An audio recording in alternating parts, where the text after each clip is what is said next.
All right. Good morning, friends and DJs. Good afternoon, good evening, wherever you may be in the world.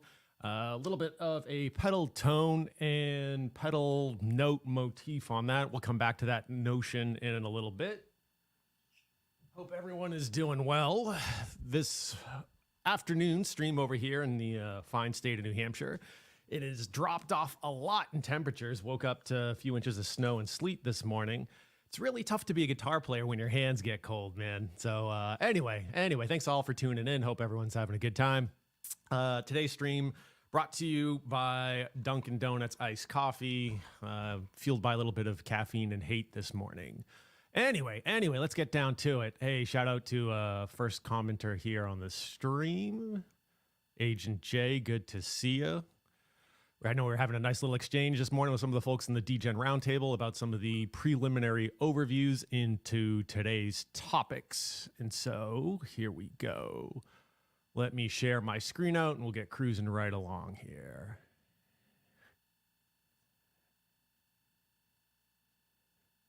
It's the good stuff, man. It's the good stuff. Put the good stuff in. Side note, real quick detour on this one. I tried their churro latte, cinnamon spice and all the things nice. Not bad. I've had the opportunity to have like genuine churros in Spain. Many years ago, I did the running of the bulls in Pamplona. And one of my favorite memories was in the day before the running, I was sitting in a cafe and having some genuine Spaniard churros with a cup of hot chocolate. And out there, it is like the double boil vat melted hot chocolate that you dip your churro into. So I had that with, what was it I have? Con Cafe Americano con Hielo. I think that's what it is. Yeah, like iced coffee out there. So Subway doing a foot-long churro. Well, I think I'm good with that one. Anyway. All right, let's get down into a few of the fun topics, a few of the crypto, privacy, money-making topics here. All right. So here we go. Let me share this screen out and we'll get rocking.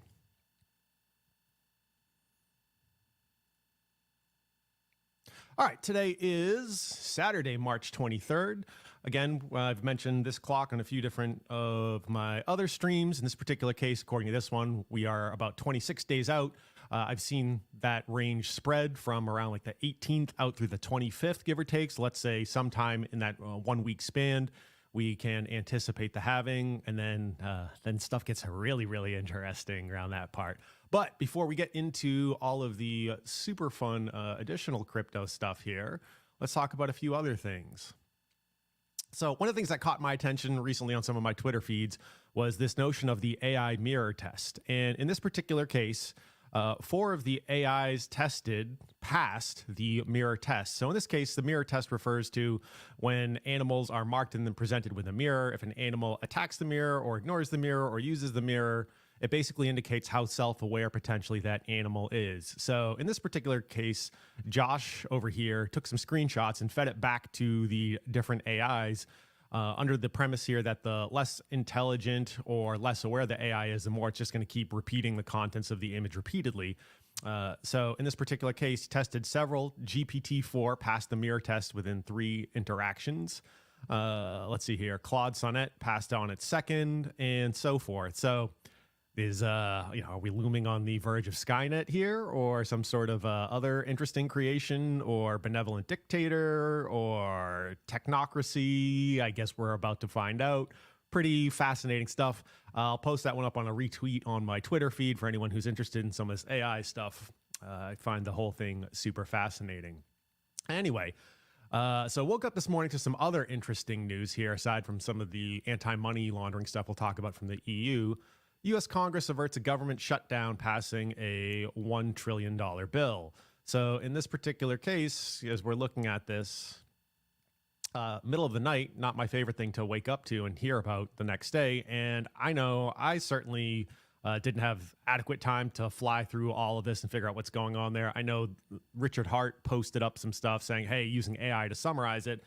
I like to read certain things and skim through certain things and do keyword searches on things. So if I'm waking up to this, I can only imagine the shenanigans that were potentially in that bill, and how can any of our representation realistically have had time to adequately read this bill versus, hey, here's a summary that probably obscures a bunch of other shit. So on current trend here, based on some of the other Twitter threads I'm following and that were summarizing aspects of this one made me laugh. Here's how this bill will help the average American. Yeah, I'd say that seems about right. I do want to be fair here to some of the different politicians and perhaps there are aspects of funding which apply to or are relative to their regions or their constituents or I think in aggregate, full disclosure, I have not read the bill. I don't think anyone's read the full friggin' bill. It seems like a bunch of horseshit to me. All right. Other stuff here that we got going on is on this track, basically from what I was reading on this, it's a $1.2 trillion spending bill, over 1,000 pages, released at around 2 a.m. Eastern, I believe, and just recently got approved, give or take. Don't hold me to it. Again, haven't had the opportunity to do a full deep dive. So another $1.2 trillion being spent on this. In summary, last I looked, this will put us on track for a deficit of $3 trillion this year, which is close to twice what the $1.6 trillion deficit was that Congress initially estimated. So we just doubled it. I hear potentially those money printers warming up in the background, getting ready to crank on that shit. Guess we're about to find out. So other stuff I'd read, and I'll be reposting some of these articles and so you can just follow me on Twitter at Mr. Angry Twinkie on this stuff. On track, deficit spending will be about 28% or more of GDP by 2050. Next generation's fucked. And side note, one of the things that really pisses me off when it comes to this stuff in politics, people talk about mortgaging the future, or you're borrowing against the future. No, the future generation has no consent on this. Basically, they're getting forcibly fornicated on this one because borrowing, loaning, mortgaging, that involves an aspect of consent. There's no way in hell that they have the opportunity to consent to this. So over the last 100 days, our debt is up $1 trillion, where I think we're spending close to $10 billion a day. On track, I'm thinking we're going to crack 36 trillion plus of debt this year. And just keep writing those checks. There's no way in hell we can possibly cash on this one. Yeah, fun stuff on that one. All right. So yeah, let me retweet this one. So a lot of shout out to the Kobe SE letter summarizing a lot of this. So Fed Rev on this one, they're saying will be 19% of U.S. debt levels. Yeah, not good stuff, folks. So, hey, you have the opportunity potentially to change the guard a bit this coming year on that front. And so, quick note on politics here. I've been debating the notion of, okay, should a president be able to run for multiple terms? And the reason I kind of contemplate this notion is, well, the first year they are going to be dealing with their predecessor policies and the like. The last year, they're basically going to be running for re-election. So that's potentially roughly 2 years of a presidency, which is effectively locked up or accounted for. Would we be better off doing something like 1 6-year term? I don't know. I'm just throwing ideas out there because to me, it seems like it's crazy. Basically, for a presidency, they're going to spend probably half their time really pursuing some of the major points. So yeah, I'm just kind of thinking about, maybe it's 1 6-year term is better. But maybe the real problem isn't the presidency. Maybe it's everyone else, the 30-year, lifetime politician type individuals who are holding those seats for multiple decades. Maybe they're the real problem, and we should really look at term limits. I'm just kind of spitballing and thinking out loud here this morning on that one. All right. So outside of this one, hey, is Jay Powell going to come to the rescue on this one? So we've talked about how Congress needs to slow spending. Is Jay Powell and crew going to do something about this? Like no rate cuts, further quantitative tightening?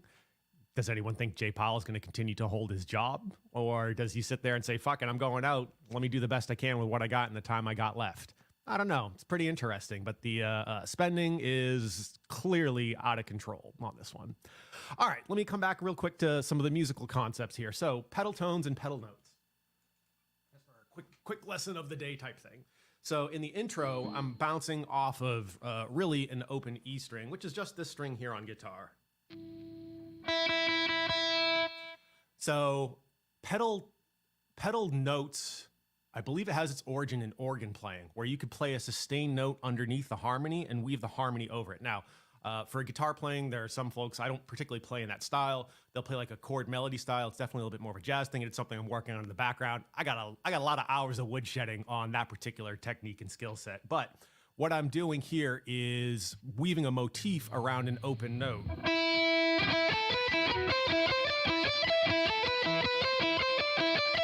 Where I keep coming back to that low E, or open E, I should say. And then there's I may use something like a pedal tone, which is more on the top end, which is kind of, I kind of stole it from Bach and some classical ideas. If you're looking for a guitar player who kind of exemplifies a lot of that style, Yngwie Malmsteen, a Swedish guitar player, super guitar player who kind of blew the socks off everyone in the 80s and like with his style on this. It's got the repeating motif and some of the upper end elements.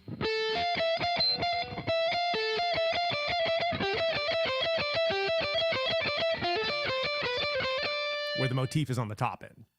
Anyway, pedal notes and pedal tones. All right, let's come back around to talking about some of that AML stuff going on in Europe. So let me pull up the article here and we'll get down to it.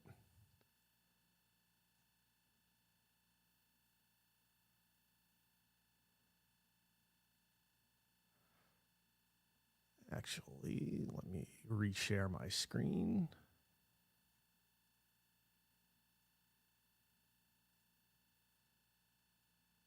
Cool. All right. So what we got here is the actual core text from the European Parliament regarding some of the crypto news articles and the like that you'll see floating around relative to this particular document.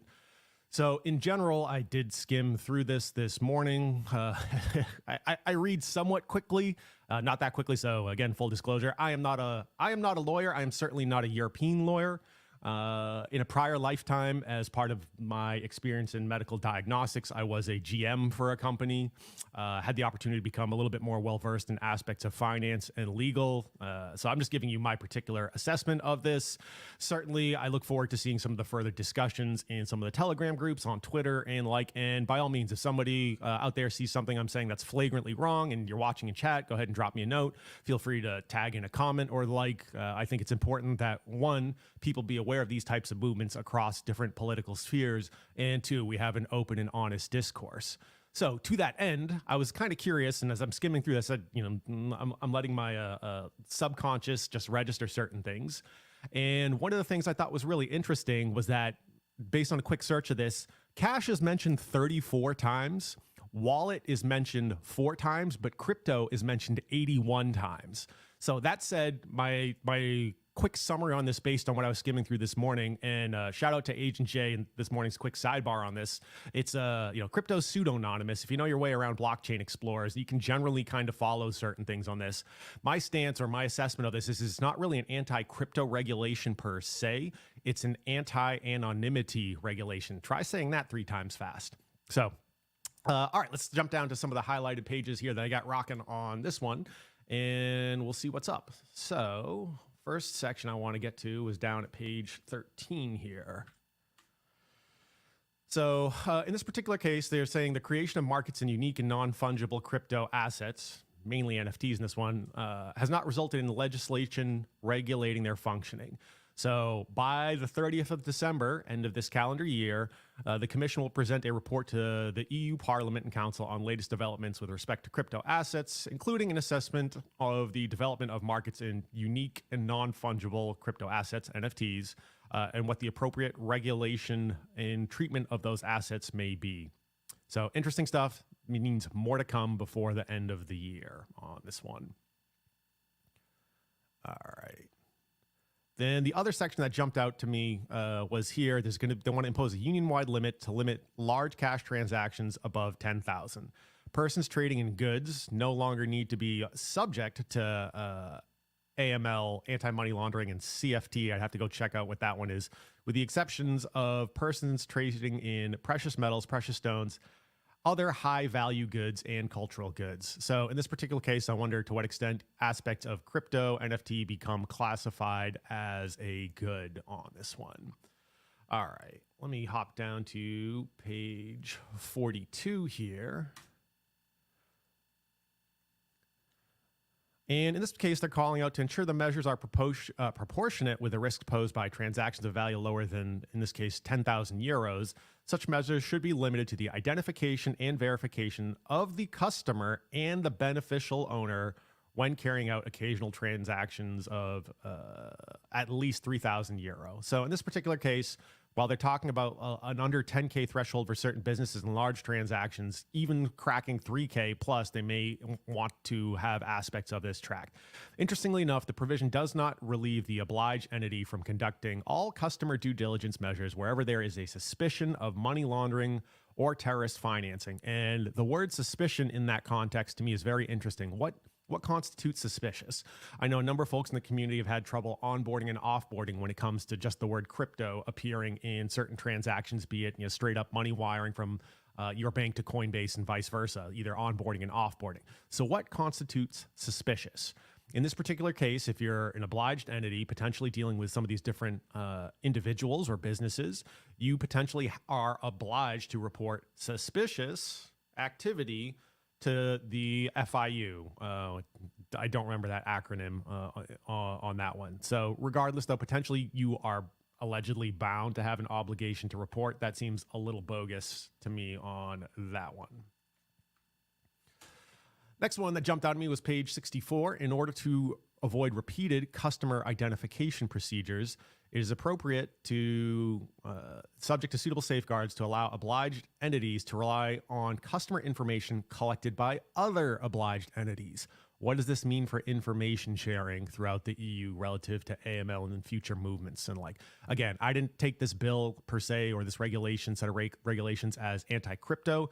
To me, it is about stripping away your ability to move anonymously and through different cash elements or effectively off the books. And so I continue to have concerns about this overall trend. Hey, Brendan, thanks for tuning in. Good to see you today.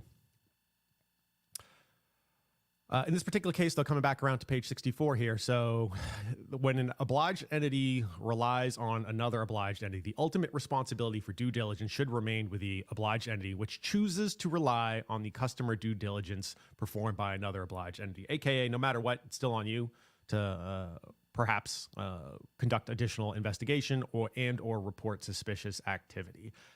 This to me seems like a little, approaching calling your neighbor into secret police type stuff. Maybe I'm just a little sensitive to those things, or a little, hey, it's only paranoia if you're wrong, right? It's kind of how it works out. All right, we'll hop down to page 104 on this one, which had, I believe this is in Article 3 of the document, which calls out some particular aspects of potentially who is or is not subject to it. And so this is one of the ones I was highlighting this morning in some of the Telegram groups. So the anonymity of crypto assets exposes them to risk of misuse for criminal purposes. I think in this particular case, a number of folks in the chat, either I've been in different groups with you, we've helped out a number of people, and it's pseudonymous, right? Once I have your address, so to speak, or your wallet address, your blockchain address, I can kind of follow what you're doing. I know a number of folks here have helped people try to identify, hey, did I get my stuff stuck on a bridge? Did I use a legitimate bridge? Did I send it to the wrong exchange? Did I send it to the wrong network? Are my funds hosed? Once I know kind of who you are and your address, you're pseudo-doxed at that point in time. Sure, ideally you're using some sort of handle, right, and protecting your real identity if you really want to go down that rabbit hole. Anyway, in this particular case, they're calling out the ability of crypto assets to be used for criminal purposes, anonymous crypto assets, and they said accounts as well as other anonymizing instruments do not allow the traceability of crypto asset transfers. Anyway, I'll skip over a lot of the verbatim reading on this in this particular case. They also call out anonymity enhancing coins. So potentially Monero, potentially different types of things like Tornado Cash or equivalents, or what does this mean potentially for future ZK proof type elements? Project Railgun type stuff on that, where you could potentially anonymize aspects of your movement and transactions. Interestingly enough, toward the tail end of this, they says this prohibition does not apply to providers of hardware and software or providers of self-hosted wallets insofar as they do not possess access to or control over those crypto asset wallets.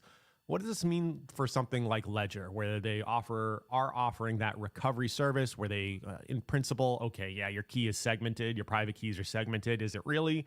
I got questions on that one. I don't plan on touching that one with a 10-foot pole. But effectively, once I have control of your seed phrases or have a copy of your complete seed phrase, I have control over that wallet. So what does this potentially mean? I don't know. I'd love to have some, let's say, different EU lawyers weigh in on this one. If anyone knows anybody out there, let's give them a call on that front.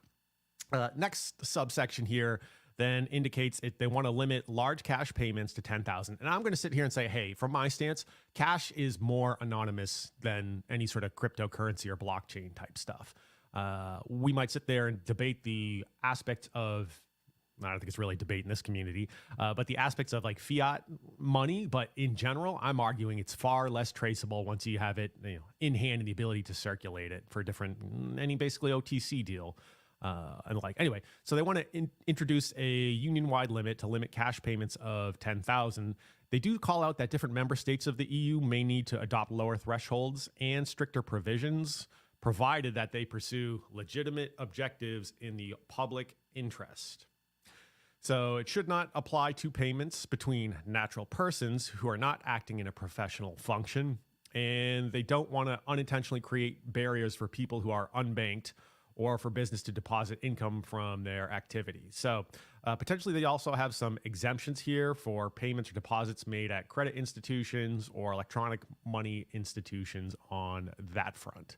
Regardless, 10K limits, 3K soft limits, suspicion of money laundering, what constitutes suspicious? Your guess is as good as mine on that one. All right, next section we're going to hop down to is page 137. And one of the things that jumped out at me here is this gets into some of the obliged entities, and they are considered obliged entities such as credit institutions and financial institutions on this one. And in the US, there are different elements of attorney-client privilege, and I'm just not familiar enough with all EU rules and regs on this one, especially when it comes to financial crimes or the like, and how that may apply on this one. So as part of the obliged entities here, they call it the following natural or legal persons acting in exercise of their professional activities. And the section I highlighted here is for notaries, lawyers, which is literally bolded in this section. Highlights are all mine, FYI, and other independent legal professionals where they participate by acting on behalf of and for their client in any financial or real estate transaction, or by assisting in the planning or carrying out of transactions for their client concerning any of the following: buying and selling property or business, managing of client money, securities, or other assets, literally bolded here, including cryptocurrencies, and then opening or management of bank savings, securities, or crypto asset accounts. Again, I am not a lawyer. I'm not an EU-based lawyer, not my forte. I'm reading this. My takeaway from this thus far is attorney-client privilege doesn't really apply in this case. If you're a lawyer representing your client and assisting with any sort of crypto asset management, potentially you are obligated to report based on suspicion and or size of transaction. All right, Agent J dropping some heat in the chat. Regulators may ban these aspects of crypto, but if the recent stablecoin hearing in Congress is any indicator, even your large centralized companies like Coinbase are not for banning apps like Tornado Cash. I appreciate the Coinbase team saying, hey, we're going to push back on this. I hope to see more people push back on this. I know a number of folks in the community here that are tuning in this afternoon were pretty active in assorted, let's say, real DeFi and Richard Hart ecosystem projects and other projects and the like. So I think on some base level, good luck stopping it. But love it or hate it for huge aspects of the world, you still need to go back to fiat currency or domestic currency. So we need to onboard more of the general public. And it's interesting to me. I had the opportunity sometimes to travel for work and personal reasons as well. A few years back, I was taking some vacation days. I was up in Vermont doing an archery shoot, like an archery competition. What is it? Total Archery is, I believe, the event. It's 3D archery. You shoot fake foam animals up and down mountains, across riverbeds, between trees. awesome shoot, Total Archery Challenge. That was the name of it. And I had the opportunity to pay for all of my meals and my hotel purely in crypto. In this particular case, the vendors took Bitcoin as an option. So I didn't necessarily pay for it for all aspects of it, but I had the opportunity to, if I so chose, kind of, in the middle-ish of nowhere, Vermont, which I found very interesting. So there's still hope out there in the grand scheme of things. All right, so we talked a little bit here in this particular case about lawyers potentially have an obligation to report, even if they are representing you in some of these transactions. Let's see here. Next section I want to jump down to this afternoon is on page 177, application of customer due diligence. So we've highlighted previously some of the obliged entities, potentially lawyers, notaries, different financial professionals, people dealing with real estate, property, financial transactions. You have to apply customer due diligence, which I take to mean ascertain, is this suspicious or not? Do I have to report or not? When establishing a business relationship, in this particular case, then there's again call out about 10,000. When participating in the creation of a legal entity, the setting up of a legal arrangement for the obliged entities referred to in the prior section we just covered, in the transfer of ownership of a legal entity, irrespective of the value of the transaction. So basically, when you are conducting some sort of business relationship, contract, establishing a legal entity, maybe it's equivalent of like an LLC. I'm not well enough versed in EU law to know what LLC type activity might be over there. Setting up of different legal arrangements, regardless of the dollar amount you are obligated to conduct due diligence. Again, they also call it suspicion of money laundering, regardless of any derogation, exemption, or threshold. And let me skip to the bottom here. When there are doubts that the persons they interact with are the customers or persons authorized to act on their behalf. That seems like very open-ended to me. So why would you have doubts? Okay, I understand sometimes, you get the hair standing up on the back of your neck or the like. How would you know or not know, or why would you be suspicious on whether or not somebody's authorized to act on my behalf, especially when it's all digital transactions and we're perhaps not meeting face-to-face? It's very interesting. Again, to me, this is open-ended enough where they can kind of use it to enforce whatever they need to enforce or investigate or pursue whatever they want to pursue. Got a couple more pages on today's document that I want to jump down to. Article 31B here, measures to mitigate risks with self-hosted addresses. In this particular case, different service providers have to identify and assess risk of money laundering, so on and so forth. Again, when we talk about blockchain explorers, shout out to Nate because he and I were having a sidebar this morning on this one. My thought was they're not going to get you on chain. They're going to get you when you try to move to fiat, when you're trying to come off chain and potentially bring that back to a real world asset.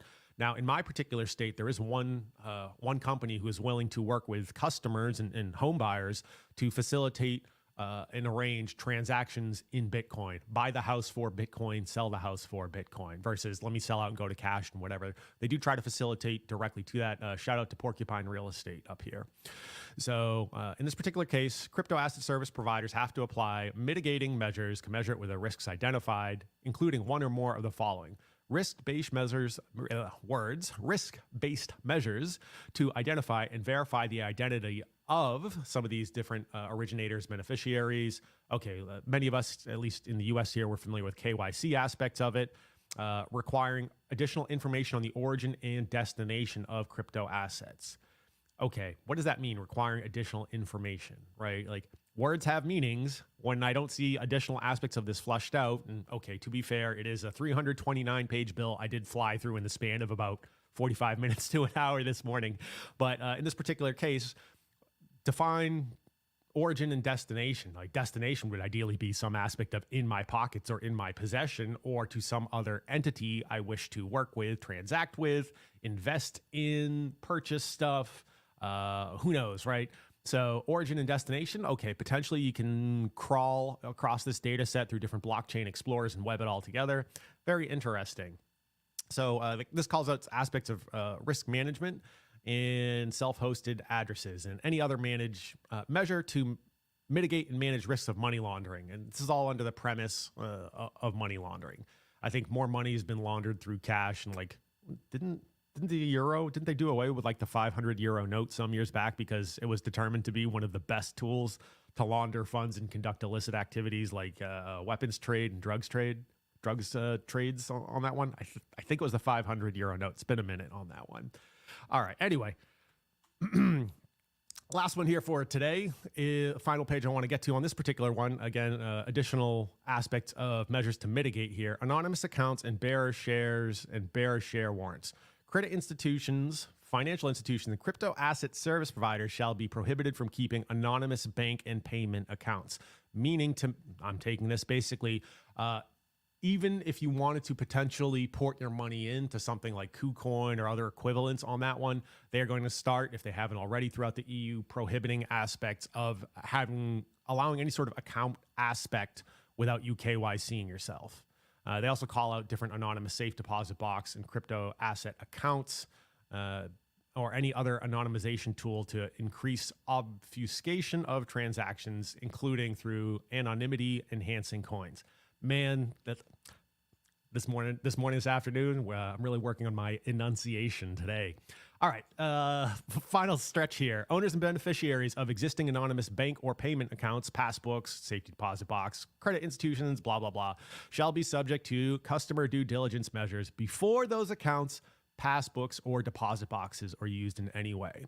What I'm taking this to mean is, let's hypothetically say you already had something that's sitting out there. Potentially they're going to force you to KYC in order, or identify yourself through whatever protocols the EU uses in order to have access to things you may have deposited previously.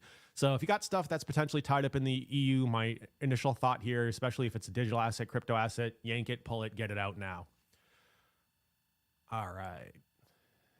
So that brings me to the conclusion of the main topic I wanted to get to today. Just since I saw it flying around this morning, I figured it's worth a few minutes of conversation, especially for our brothers and sisters out in the EU.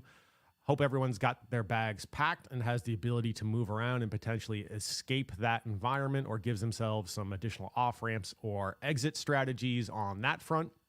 Again, I'll be reposting some of this stuff to my Twitter feed. Feel free to catch me there. You can hit me up on Telegram at Mr. Angry Twinkie. Shout out to my friends in the chat. Let's see here. A few folks I didn't see slip in. Hey, Angel, good to see you on that one. GC, I won't out your other name on that one. Thanks. Catch up with you in a bit, brother. So appreciate everyone tuning in. Thanks for the chatter this morning and this afternoon. And I will catch y'all again very soon. See ya.